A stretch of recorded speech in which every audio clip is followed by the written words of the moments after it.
జై శ్రీరామ్ అండి. అందరికీ శుభోదయం. ఇవి అలసందలండి, పచ్చి అలసందలు. ఇక్కడ తోటలో అనమాట, ఒకే చెట్టు కాయలన్నీ అనమాట. అట్లాగా అమ్ముతారనమాట ఇక్కడ. బెండకాయలు, ఆకుకూర అవన్నీ వేసుకొస్తారు. ఇవి 30 రూపాయలు చెప్పారండి. సరే అని చెప్పి తీసుకున్నానండి. మీలో ఎంతమంది ఇట్లా పచ్చి అలసందలతో కర్రీ చేసుకుంటారండి, తాలింపు చేసుకుంటారు? మీలో ఎంతమంది అట్లా వాడతారు చెప్పండి.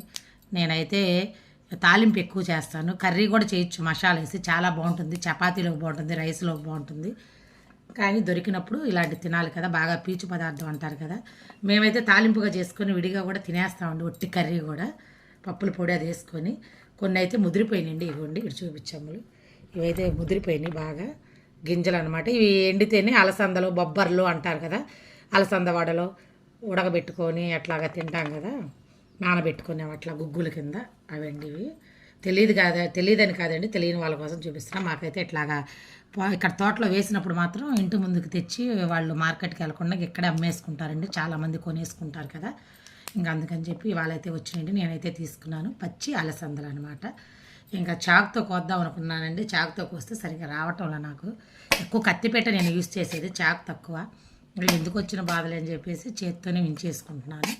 ఇట్లాగా గోరుచిక్కుళ్ళు, పందిరి చిక్కుళ్ళు ఎలా ఎంచుకుంటాం అట్లా చాలా లేతగా. చూడండి ఎంత ఫ్రెష్గా ఉన్నాయో. మనకి ఇట్లాగా ఫ్రెష్గా దొరికేది తక్కువ కదండి, మార్కెట్లో అయితే ఫ్రెష్గా ఉండవు. కాబట్టి అలాగా ఇంకా సరే అని చెప్పి వచ్చినప్పుడల్లా తప్పకుండా తీసుకుంటా. కర్రీ కోసమే కాదండి, ఇంకా విడిగా కూడా ఇలా తాలింపులా చేసుకొని తింటే కూడా చాలా బాగుంటుంది. ఆరోగ్యానికి కూడా చాలా మంచిదండి. ఓకే ఫ్రెండ్స్, నచ్చితే లైక్ చేయండి, కామెంట్ చేయండి. కొత్త వాళ్ళైతే నా ఛానల్ని సబ్స్క్రైబ్ చేసుకోండి. జై శ్రీరామ్.